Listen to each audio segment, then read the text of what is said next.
थोड़ा सा मैं इस डायग्राम को 3D में कन्वर्ट कर दूं ताकि आपको आसानी रहे, सो दैट हम ये फीचर्स जो है उनको आइडेंटिफाई कर सकें। ठीक है, इस हवाले से मैं आपको ये समुद्री फर्श की जो प्रोफाइल है वो ड्रॉ करके दे रहा हूँ। फिर हम वन बाय वन फीचर्स को आइडेंटिफाई करेंगे।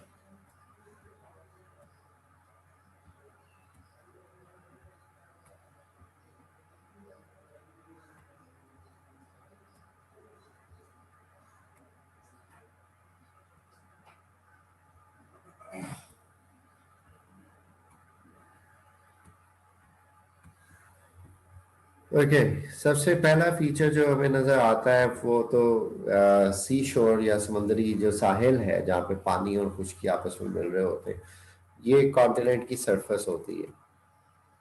ठीक है जी, कॉन्टिनेंटल सरफेस आ जाएगी एक, और उसके साथ ही जैसे ही पानी स्टार्ट होता है वो भी कॉन्टिनेंटल सरफेस का ही पार्ट होता है, लेकिन उतना हिस्सा जो कि पानी में डूबा हुआ होता है। और अगर हम पानी की डिवीजन यहाँ पे ड्रॉ कर लें कि यहाँ से सपोज पानी स्टार्ट हुआ और फर्दर ये पूरा एरिया जो है वो पानी में डूबा हुआ है, लेकिन जो कॉन्टिनेंटल सरफेस का वो हिस्सा जो पानी में डूबा हुआ है और अप टू 600 फीट या 100 फैथम्स, फैथम जो है वो एक फैथम की जो लेंथ होती है that is equal to 6 feet, 6 foot का ये यूनिट है।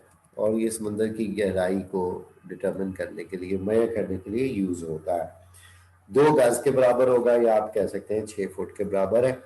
सबसे पहला पार्ट जो कॉन्टिनेंट के हवाले से नजर आता है जैसे ही आप समुद्र में एंटर होते हैं, उसको हम कॉन्टिनेंटल शेल्फ का नाम देते हैं।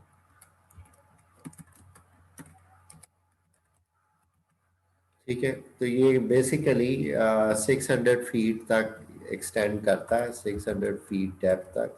इसको आप मीटर्स में मेंशन करें तो 200 मीटर के करीब होगा, और अगर फैथम्स में मेंशन करें तो ये 100 फैथम्स डेप्थ तक है। अब ये डेप्थ क्यों रेफर की जा रही है, उसकी वजह ये है कि जो समुद्री पानी के अंदर जो सनलाइट की पेनिट्रेशन है, जो सूरज की धूप या रोशनी जो है वो 600 फुट की गहराई तक पहुंच सकती है। सिर्फ ये हिस्सा समुद्र के पानी का रोशन होता है, बाकी हिस्से जो है वो बिल्कुल डार्क होना शुरू हो जाते हैं। नीचे अगर आप फर्दर डेप्थ में जाते जाएंगे तो अंधेरा बढ़ता जाएगा, डार्कनेस बढ़ती जाएगी। बरआज़मी तराई इसको कहा जाता है, कॉन्टिनेंटल शेल्फ को। और इसके बारे में किताब में आप डिस्क्रिप्शन देखेंगे तो हर बरे आजम के किनारों का कुछ हिस्सा समंदर के पानी में डूबा रहता है, और ये समंदर के पास साहिल का हिस्सा है। इसकी ज्यादा से ज्यादा गहराई 600 फुट या 100 फैथम है। इसकी चौड़ाई मुख्तलिफ मुकामात पर मुख्तलिफ है। जनूबी अमेरिका के मगरबी साहिल के कई हिस्सों में इसका वजूद ही नहीं है। और जैसे हम गवादर को देखते हैं तो गवादर एक डीप सी पोर्ट है, मीन्स के बिल्कुल ही एकदम से गहरा समंदर जो है वो उसके साहिल के साथ स्टार्ट हो जाता है। आयरलैंड के करीब मगरबी साहिल पर अगर इसको देखा जाए तो ये 80.5 किलोमीटर से भी ज्यादा चौड़ा है। इसका मतलब क्या होगा कि आप 80 किलोमीटर आगे बढ़ रहे हैं समुद्र में और अभी तक 600 फुट की गहराई नहीं आ सकी। एक बहुत ही जेंटल स्लोप, एक बहुत ही जेंटल एंगल के ऊपर अगर कॉन्टिनेंट जो है वो डूब रहा है पानी के अंदर, तो जहां पे भी जिस भी फासले पर 600 फुट की गहराई आएगी वो लिमिट होगी कॉन्टिनेंटल शेल्फ की। इसको हम कहेंगे कि ये कॉन्टिनेंटल शेल्फ की लास्ट लिमिट है। ठीक है, इट कैन वेरी। अब ये इस एंगल पे डिपेंड करेगा कि कॉन्टिनेंट का एंगल कौन सा है। अगर जेंटल एंगल है तो ये बहुत ज्यादा एक्सटेंसिव एरिया, बहुत दूर जाके 600 फुट की गहराई पहुंचेगी, और अगर ये नियर वर्टिकल है तो बिल्कुल ही साहिल के करीब ही गहरा समंदर स्टार्ट हो रहा है, तो शेल्फ बहुत कम चौड़ाई वाली होगी। कॉन्टिनेंटल शेल्फ जो है that refers to the marginal sea, यानी कि जो कॉन्टिनेंट के बिल्कुल अलोंग शैलो सीज होते हैं, ये उसको रेफर करती है। इससे नेक्स्ट फीचर जो आता है उसको मैं यहाँ पे मार्क करता हूँ, that is called continental slope. So ये कॉन्टिनेंट की या साहिल की साइड है जो कि डिप कर रही है समंदर की तरफ या गहराई की तरफ, और इसको बरआज़मी ढलान या कॉन्टिनेंटल स्लोप कहते हैं। सो जो तराई थी या जिसको शेल्फ का नाम दिया, उससे आगे सीधी ढलान शुरू हो जाती है, ज्यादा एंगल की ढलान शुरू हो जाती है जो कि समुद्र के फर्श से जाके कनेक्ट होगी। और इस ढलान का जाविया आमतौर पर 2 से 4 डिग्री तक होता है। और जहाँ पे शेल्फ और बड़ी ज़ेरे-आब हिस्सा दर्रों और वादियों में बटा हुआ है, वहां पे ढलान बेकायदा नशेबो फराज का नक्शा पेश करती है। लेकिन ढलान की डेफिनेशन सिंपल सी होगी, इसमें कोई डेप्थ वगैरह हम रेफर नहीं कर सकते, कोई स्टैंडर्ड डेप्थ नहीं है। सिर्फ हम ये कह सकते हैं कि एक जो जो ढलान का एरिया है, ये कॉन्टिनेंटल शेल्फ और समुद्री फर्श को आपस में जोड़ने या कनेक्ट करने का काम करता है। ठीक है, तो इस हवाले से कॉन्टिनेंटल शेल्फ और इससे आगे, यानी अब ये 600 फुट से आप यहाँ से ऑब्जर्व कर सकते हैं कि 600 फुट से आगे का जो एरिया अब अगर है, तो वो चाहे उसी एंगल के ऊपर है जिस एंगल पे शेल्फ थी, लेकिन वो 600 फुट से ज्यादा गहराई अटेन कर चुका है, गहरा हो चुका है, तो उसको हम शेल्फ का हिस्सा कंसिडर नहीं करेंगे, वो स्लोप कहलाएगी। कॉन्टिनेंटल स्लोप के बाद नेक्स्ट जो फीचर आता है वो समुद्री फर्श है, और इसको हम नाम देते हैं एबिसल प्लेन। ठीक है, जो वर्ड है वो एबिस है, एबिस गहराई को कहते हैं। सो एबिसल प्लेन बेसिकली उस गहरे समुद्री फर्श को कहा जाता है जो डेप्थ में मिलेगा। ठीक है, और ये बहुत फ्लैट होता है, इसके ऊपर डेड मैटर पड़ा होगा, इस पे वोल्केनिक एशेस पड़ी होंगी, इसके ऊपर जो एयरबॉर्न डस्ट होती है उसके पार्टिकल्स अल्टीमेटली सेटल होकर समुद्र के फर्श पे बैठ जाते हैं। बहुत सारे स्केलेटन्स और शेल्स जो हैं वो मरीन लाइफ के, वो आपको नजर आएंगे। ठीक है, तो इस हवाले से ये जो प्लेन है, इसको हम सी फ्लोर भी कहते हैं, इसको हम नाम देते हैं समुद्री फर्श का। ठीक है, तो इसको समुद्री तय का मैदान कहा जाता है उर्दू में। ये समुद्री नशेबो फराज का सबसे बड़ा हिस्सा है। इसकी उफकी सतह की ढलान बहुत मामूली है, यानी बहुत फ्लैट है।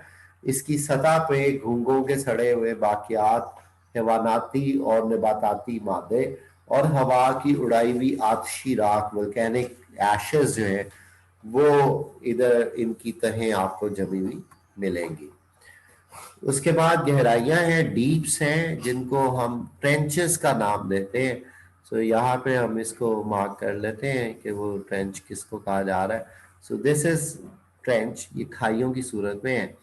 और ट्रेंच को बेसिकली हम ऑब्जर्व करते हैं उन एरियाज में जहाँ पे समुद्री फर्श की चट्टानें जो हैं वो डीफॉर्म हुई हो, जहाँ पे वो कहीं धस गई हो, नीचे को बेंड कर गई हो, तो उस सूरत में आपको ट्रेंचेस की फॉर्मेशन नजर आती है। तो सबसे जो डीप ट्रेंच है वो मारियाना ट्रेंच है जो कि फिलीपींस के पास है। ठीक है, और मारियाना ट्रेंच की गहराई माउंट एवरेस्ट की गहराई से भी तकरीबन 7 से 8 हज़ार फुट ज्यादा है। तो अगर आप माउंट एवरेस्ट को देखते हैं जो 29 हज़ार फुट है, लेकिन जो मारियाना ट्रेंच है वो 36 हज़ार फुट डीप है, बिलो सी लेवल। सो ट्रेंचेस जो है वो बहुत डीप पार्ट्स को रेफर करते हैं। ट्रेंच के बाद फिर नेक्स्ट फीचर आता है, इसको हम रिज कहते हैं। और रिज जो है ये कंटिन्यूस वॉल लाइक फीचर या एक पहाड़ी सिलसिले के सूरत में नजर आता है। और जैसे हम लोगों ने अटलांटिक के फ्लोर को पढ़ा, तो अटलांटिक के बारे में पढ़ते हुए हम लोगों ने मिड अटलांटिक रिज को स्टडी किया था। Mid Atlantic ridge basically Atlantic ocean के मिडल में एक कंटिन्यूस वॉल लाइक फीचर है जो वोल्केनिक एक्टिविटीज की वजह से बना है। और इसके दो पार्ट्स हैं जो हम लोग नॉर्थ और साउथ में पढ़े थे, एक तो डॉल्फिन रेंज है और दूसरा चैलेंजर रेंज है। दो पार्ट्स में इस रेंज को डिवाइड किया जाता है। ठीक है जी। रिजेस के बाद फिर नेक्स्ट फीचर आता है जो कि बिल्कुल एक प्लेटो की तरह से है। प्लेटो को हमने कैसे डिफाइन किया था, एलिवेटेड फीचर होगा, हाइट होगी, लेकिन ऊपर से फ्लैट होगा, यानी कि टेबल लैंड की तरह से। सो इसको गियोट का नाम दिया जाता है, इसको सबमेरीन प्लेटो भी कहते हैं। और फिर लास्ट फीचर जिसको हम सी माउंट का नाम देते हैं। ठीक है, सी माउंट्स बेसिकली वो पहाड़, आइसोलेटेड या अकेले पहाड़ हैं जो समंदर के फर्श पे बने हुए हैं, और इनकी पीक्स अगर समंदर के पानी की सतह से बाहर आती है, जैसे कि आपको इस डायग्राम में नजर आ रहा है, जहाँ पे मैंने ये भी स्टार्ट पुट किया था। तो इधर अगर हम देखते हैं तो ये सी माउंट्स अगर एक्सपोज्ड हैं, बाहर उभरे हुए हैं पानी की सतह से, तो इनको हम आइलैंड के तौर पे आइडेंटिफाई करते हैं। आपकी किताब में जो है वो डीप्स तक मेंशन है, मीन्स के 4 फीचर मेंशन किए गए हैं, मैं उस पर स्टार लगा दूं। एक तो आप कॉन्टिनेंटल शेल्फ को स्टडी कर रहे हैं, कॉन्टिनेंटल स्लोप है, एबिसल प्लेन या समुद्री फर्श है, और ट्रेंच के बारे में आपकी किताब में लिखा है। लेकिन जो बाकी फीचर्स हैं, बकिया फीचर्स है जैसे रिज, ये हम लोगों ने जब समंदरों को पढ़ा था, जब ओशंस को पढ़ा था, तो उस वक्त इसको आइडेंटिफाई किया था। सी माउंट्स और गियोड जो है वो कहीं मेंशन नहीं हुए थे, लेकिन ये भी आपको एटलीस्ट इन फीचर्स का आइडिया होना चाहिए। ठीक है, तो यहाँ पे हमारा ये टॉपिक कंप्लीट होता है about the oceans and their features, जिसको हम प्रोफाइल ऑफ ओशन फ्लोर कह सकते हैं, कन्फिग्रेशन ऑफ ओशन फ्लोर कह सकते हैं, और उर्दू में आपकी किताब में इसको समंदर के फर्श के तौर पे मेंशन किया गया हुआ।